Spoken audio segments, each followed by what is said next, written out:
సరళ real life episode 2.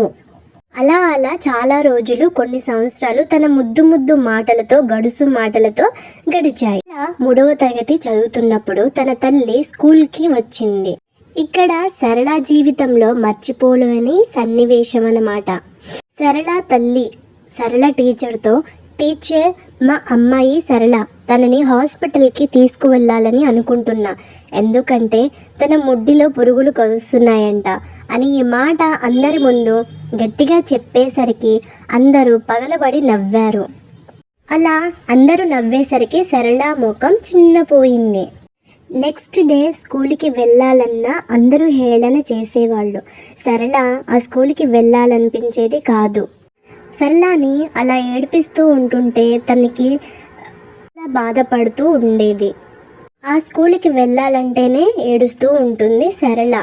ఇక ఇంటికి వచ్చేసరికి తల్లితో అంటుంది, అమ్మ ఎందుకు అలా మాట్లాడావు? అందరూ నన్ను హేళన చేస్తున్నారు, నేను స్కూల్కి వెళ్ళను, నేను వేరే స్కూల్కి వెళ్ళిపోతా అని బాగా మారం చేస్తూ ఏడుస్తూ ఉంటుంది. తన తండ్రితో కూడా స్కూల్ చేంజ్ అవుతాను నాన్న అని మొండికేస్తూ బాగా ఏడుస్తూ ఉంటుంది. సరళ తండ్రి కూడా సరే అని ఒప్పుకున్నారు. దాంతో సరళ తండ్రి సరళని ఇంగ్లీష్ మీడియంలో వెయ్యాలని, తను ఇంగ్లీష్ మాట్లాడుతూ ఉంటే వినాలని చాలా కోరికగా పెట్టుకున్నారు. అందుకే సరళ తండ్రి సరళని వేరే స్కూల్లో జాయిన్ చేయించడానికి సరళకి మాట ఇచ్చారు.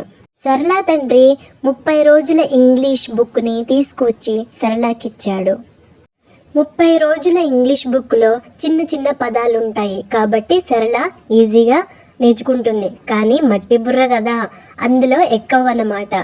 సరళ తండ్రి ముద్దు ముద్దుగా తన్ని ఆటలాడిస్తూ మంచిగా ఇంగ్లీష్ని నేర్పిస్తూ ఉంటాడు. కానీ సరళకి అవేమి బుర్రకెక్కేవి కావు.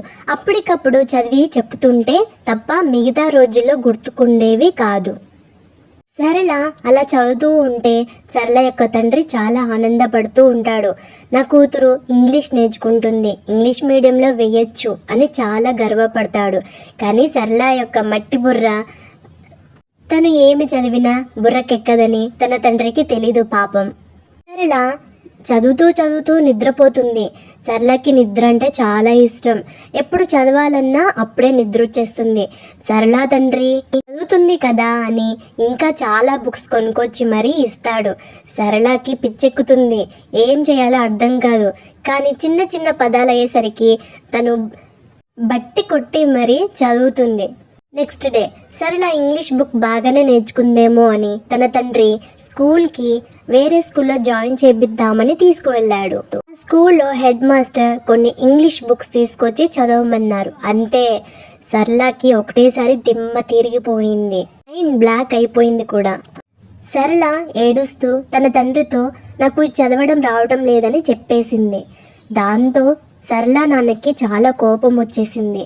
సరళ ఏడుస్తూ దిక్కులు చూస్తూ ఉండిపోయింది ఆఫీస్ రూమ్లో. సరళ తండ్రి చేసేది ఏమీ లేక ఇక తెలుగు మీడియంలో జాయిన్ చేసి వచ్చేశారు ఇంటికి. ఇక సరళ తండ్రి కోపం మనకి తెలిసిందే. కోపం వచ్చినా ఏమొచ్చినా తన భార్యతో గొడవ పడాల్సిందే. సరళ ఇంట్లో ఉండడానికి చాలా భయపడుతూ ఉంటుంది. గొడవ పెట్టడం మొదలు పెట్టాడు సరళ తండ్రి. కొట్టడం, తిట్టడం, ఇక రక్తం వచ్చేలా సరళ తల్లిని చాలా హింస పెట్టడం చేస్తూ ఉంటాడు. సరళ ఇదంతా చూసి భయపడిపోతుంది. సరళ తండ్రి మాటలు కూడా భయంకరంగా మాట్లాడటంతో, ఇలాంటి పిల్లల్ని ఎందుకు కన్నావు, ఎక్కడి నుంచి తీసుకొచ్చావు, ఎక్కడికి వెళ్ళావు అంటూ చాలా మాటలు, బూతి మాటలు మాట్లాడుతూ చాలా హింస పెడుతూ ఏడిపిస్తూ ఉంటాడు. సరళ ఇదంతా చూస్తూ ఏడుస్తూ ఉంటుంది. తనకి చాలా భయమేస్తుంది కూడా. సరళ తండ్రి తన తల్లిని గట్టిగా కొట్టేసరికి రక్తం కూడా వస్తుంది. జుట్టు పీకి కూడా మొత్తం హింస పెడుతూ ఉంటాడు. సరళ ఆ మాటలకి అర్థం తెలియకపోయినా గొడవ పెట్టుకునే విధానాన్ని చూసి చాలా భయపడిపోతుంది. ఆ దెబ్బకి సరళకి భయంతో కూడిన జ్వరం వచ్చేసింది. అంతే, మరో కథ మొదలవుతుంది. సరళ తల్లి ఎన్ని దెబ్బలు తిన్నా కానీ సరళని ఓదారుస్తూ ఉంటుంది.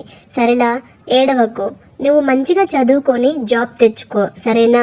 ఇప్పుడు జ్వరంగా ఉంది, నువ్వు కాసేపు పడుకో అంతే అని తల్లి తన ప్రేమను పంచుతూ సరళని ఓదారుస్తూ ఉంటుంది.